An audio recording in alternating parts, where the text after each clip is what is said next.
Halo teman-teman, jadi di sini saya akan menjelaskan penyakit skubis.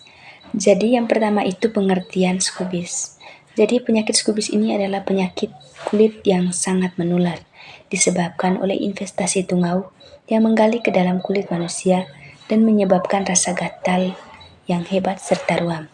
Jadi penyakit ini bisa dipengaruhi oleh siapa saja, namun lebih sering terjadi di lingkungan yang padat atau dalam kondisi sanitasi yang buruk.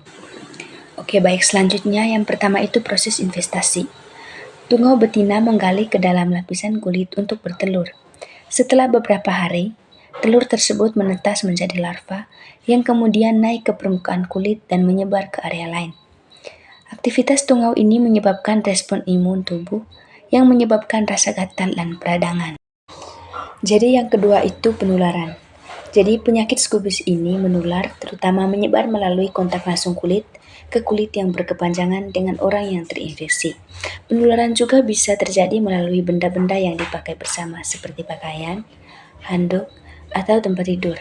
Tetapi kasus ini jarang terjadi karena tungau tidak bertahan lama di luar tubuh manusia.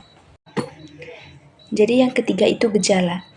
Gejala penyakit skubis ini biasanya muncul 4 hingga 6 minggu setelah investasi pertama kali terjadi, meskipun bisa muncul lebih cepat pada individu yang sebelumnya pernah terinfeksi. Jadi di sini ada beberapa gejala. Jadi yang pertama itu gatal yang intens, terutama pada malam hari ketika tungau lebih aktif. Yang kedua ruam atau lepuhan, terjadi di area kulit yang terinfeksi.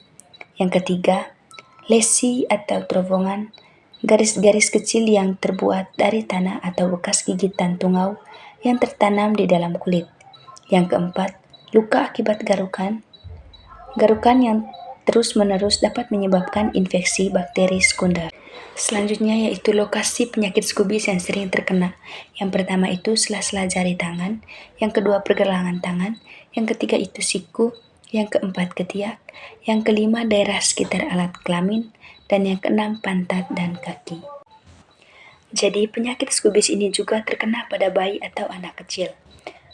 Ruam bisa muncul di wajah, kepala, leher, telapak tangan, dan telapak kaki. Diagnosis skubis ini biasanya dilakukan oleh dokter dengan pemeriksaan fisik dan riwayat medis pasien. Kadang, kulit akan dikerik untuk mencari keberadaan tungau, telurnya atau fases tungau di bawah mikroskop. Selanjutnya itu yaitu jenis penyakit skubis. Jadi penyakit skubis biasa gejalanya adalah gatal dan ruam, tanpa adanya terlalu banyak tungau di kulit. Bentuk penyakit skubis yang lebih berat biasanya ditemukan pada individu yang sistem kekebalan tubuh yang sangat lemah, seperti pasien yang HIV, kanker, atau orang tua. Dalam kasus ini, terdapat ribuan tungau di kulit dan kulit menjadi keras, tebal, dan bersisik. Selanjutnya itu pengobatan. Jadi penyakit skubis ini dapat diobati dengan obat yang diresepkan oleh dokter. Yang pertama itu krim atau lotion anti-skabies. Jadi, permethrin adalah salah satu obat yang paling umum digunakan dan dioleskan pada seluruh tubuh. Setelah itu, Invenmentin. Invenmentin ini adalah obat yang oral digunakan jika krim tidak efektif atau pada kasus penyakit skubis parah seperti skubis krustosa. Yang kedua itu pengobatan untuk anggota keluarga. Karena penyakit skubis ini sangat menular, seluruh anggota rumah tangga atau kontak dekat juga perlu diobati, meskipun tidak menunjukkan gejala. Yang ketiga itu kebersihan lingkungan. Jadi, untuk penyakit skubis ini, semua pakaian, spray, handuk harus dicuci dengan air panas dan dikeringkan dengan suhu tinggi. Barang-barang yang tidak bisa dicuci dapat disimpan dalam kantong plastik selama beberapa hari hingga tungau itu mati. Sekarang kita masuk di bagian pencegahan. Jadi, di bagian pencegahan ini, penyakit skubis ini hindari kontak kulit langsung dengan orang yang terinfeksi. Jaga kebersihan pribadi dan lingkungan, terutama di tempat-tempat umum seperti sekolah, rumah sakit, ataupun tempat penampungan.